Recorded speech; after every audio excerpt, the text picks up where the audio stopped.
ಪೆಟ್ರೋಲ್ಗೆ ಕಿಡಿ ತಾಕಿದಾಗ ಒತ್ತಿಕೊಳ್ಳುವುದು ಸಹಜ. ಈ ಒಂದು ಎಕ್ಸ್ಪೆರಿಮೆಂಟ್ಗಾಗಿ ನಾವು ಪೆಟ್ರೋಲ್ ಮತ್ತು ಒಂದು ಲೈಟರ್ನ ತೆಗೆದುಕೊಳ್ಳೋಣ.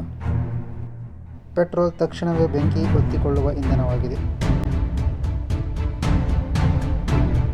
ಲೈಟರನ್ನು ಪೆಟ್ರೋಲ್ನಲ್ಲಿ ಅದ್ದಿ ಅದನ್ನು ಗಾಳಿಯಲ್ಲಿಡಿದು ಅದಕ್ಕೆ ಸ್ಪಾರ್ಕನ್ನು ಉಂಟು ಮಾಡಿದಾಗ ಅದಕ್ಕೆ ಬೆಂಕಿ ಹೊತ್ತಿಕೊಳ್ಳುವುದು.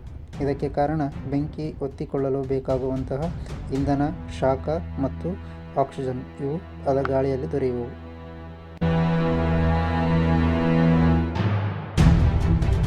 ಮುಂದಿನ ಹಂತವನ್ನು ಬಹಳ ಎಚ್ಚರಿಕೆಯಿಂದ ಮಾಡಿ.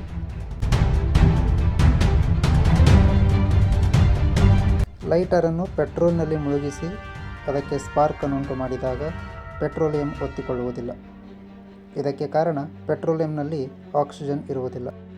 ಆಕ್ಸಿಜನ್ನ ಸಹಾಯವಿಲ್ಲದೆ ಯಾವುದೇ ವಸ್ತು ದಹಿಸಲು ಸಾಧ್ಯವಿಲ್ಲ. ಆದ ಕಾರಣ ಪೆಟ್ರೋಲ್ ಒಳಗಡೆ ಸ್ಪಾರ್ಕನ್ನು ಉಂಟು ಮಾಡಿದರೂ ಸಹ ಪೆಟ್ರೋಲ್ ಹೊತ್ತಿಕೊಳ್ಳುವುದಿಲ್ಲ. ಗಾಳಿಯಲ್ಲಿ ಪೆಟ್ರೋಲ್ಗೆ ಆಕ್ಸಿಜನ್ ದೊರೆಯುವ ಕಾರಣದಿಂದಾಗಿ ಅದು ಉರಿಯಲು ಪ್ರಾರಂಭಿಸುತ್ತದೆ. ದಿನನಿತ್ಯದ ಬಳಕೆಯಲ್ಲಿನ ವಿಜ್ಞಾನವನ್ನು ತಿಳಿದುಕೊಳ್ಳಲು ನಮ್ಮ ಚಾನಲನ್ನು ಸಬ್ಸ್ಕ್ರೈಬ್ ಮಾಡಿ, ವಿಸಿಟ್ ಮಾಡಿ. ಧನ್ಯವಾದ.